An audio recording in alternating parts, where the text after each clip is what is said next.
میں اس کا جواب تو آپ کو دیتا ہوں، لیکن اس سے قبل جو خواجہ آصف صاحب نے آج پارلیمنٹ میں بات کی ہے، میں یہ کہنا چاہتا ہوں کہ کوہسار مارکیٹ کی گود میں جو بیٹھا ہوا ہے وہ پوری قوم جانتی ہے کہ کوہسار مارکیٹ والوں کی گود میں اس وقت کون بیٹھا ہوا ہے۔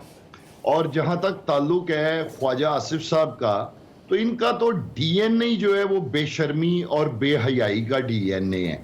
یہ مجھے نہیں سمجھ آتی کہ کس حیثیت سے یہ قومی اسمبلی میں بات کرتے ہیں۔ یہ تو رکن ہی نہیں ہے اسمبلی کے، انہیں تو عوام نے ووٹ ہی نہیں دیے ہوئے، اور پورے پاکستان کی عوام جانتی ہے کہ 8 فروری کو جس قدر ذلت امیز شکست خواجہ آصف کو ہوئی، اور جس طرح آج خواجہ آصف اسمبلی میں اچھل کر بات کر رہے ہوتے ہیں جیسے پوری مسلم لیگ نون میں یہ واحد ایک شخص ہے جو فارم 47 کے بغیر اسمبلی میں پہنچا ہوا ہے۔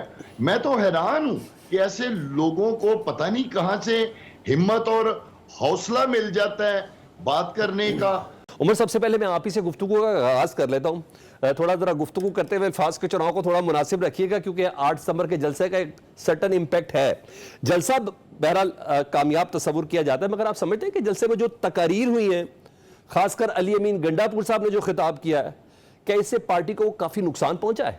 دیکھیں، 8 ستمبر کا جو جلسہ ہے اس میں علی امین گنڈا پور صاحب کا جو رویہ تھا وہ ضرور ایک تلخ رویہ تھا، ان کا ایک جارحانہ انداز تھا، لیکن انہوں نے کون سی ایسی غلط بات کی ہے اس میں؟ انہوں نے کوئی بھی ایسی غلط بات نہیں کی۔ علی امین گنڈا پور کے ایک ایک لفظ کے ساتھ پوری تحریک انصاف الحمدللہ جو ہے وہ کھڑی ہے۔ تو سر کیسا کھڑی ہے کہ آج کا جو احتجاج تھا وہی منسوخ ہو گیا؟ اس سے نقصان ہی ہوا نا آپ کو؟ آج کا جو احتجاج ہم نے منسوخ کیا ہے اس کی ایک وجہ تو یہ ہے کہ 21 کو جو ہے وہ ہمارا لاہور کا جلسہ ہے، اور پارٹی جو ہے اس جلسے کی تیاریوں میں لگی ہوئی ہے، جو مینلی وجہ اور ریزن تھی آج کا احتجاج منسوخ کرنے کی۔ اور یہ بالکل بھی نہیں ہے، علی امین گنڈا پور کے ایک ایک لفظ کے ساتھ میں نے کہا ہے اس کی یہ پارٹی پالیسی تھی عمر ڈار صاحب، یہ پارٹی پالیسی تھی کہ علی امین گنڈا پور صاحب نے اسٹیبلشمنٹ کو رگیدنا ہے، ان کے خلاف جارحانہ تقریر کرنی ہے، کیونکہ بیرسٹر گوہر سمیت دیگر رہنماؤں کی یہ ٹون نہیں تھی جلسے میں؟ رحمان حیدر بھائی، یہ پارٹی پالیسی کی بات نہیں ہے، یہ ایک انفارچونیٹ حقیقت ہے جو پاکستان میں اس وقت ہو رہی ہے، اور پچھلے 77 سال سے یہی سب کچھ ہو رہا ہے۔ یہ ایک انفارچونیٹ حقیقت ہے، اور وہ حقیقت جو ہے وہ بیان کی ہے علی امین گنڈا پور نے۔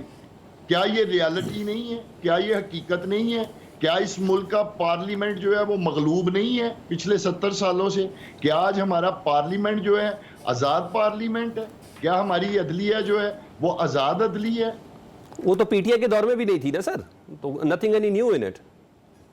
دیکھیں، میں آپ کو ایک گزارش کروں، اس سے قبل ماضی میں یہ باتیں شروع سے ہی ہوتی آئی ہیں، اور یقیناً اسٹیبلشمنٹ کا رول رہتا رہا ہے، ایک محسوس انداز کے ساتھ ایک رول رہتا رہا ہے، لیکن یہ پچھلے جو 1.5-2 سالوں میں غدر مچا ہے، اس کی تو کوئی مثال نہیں۔ اس کو آپ ماضی سے کمپیئر نہیں کر سکتے۔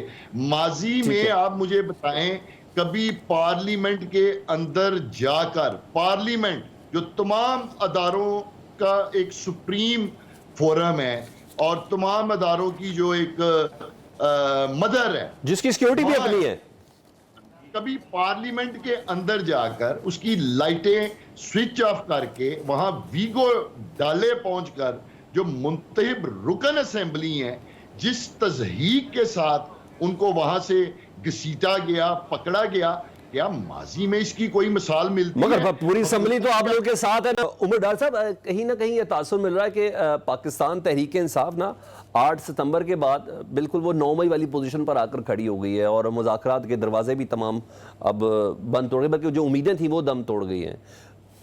اب کیسے نکلنا ہے یہاں سے سر؟ یہ بتائیں، نکلے بغیر تو پاکستان آگے نہیں بڑھے گا۔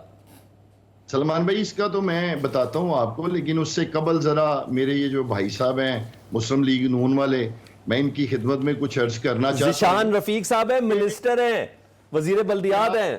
میں یہ بات رکھنا چاہتا ہوں، کیا کوئی بھی با اصول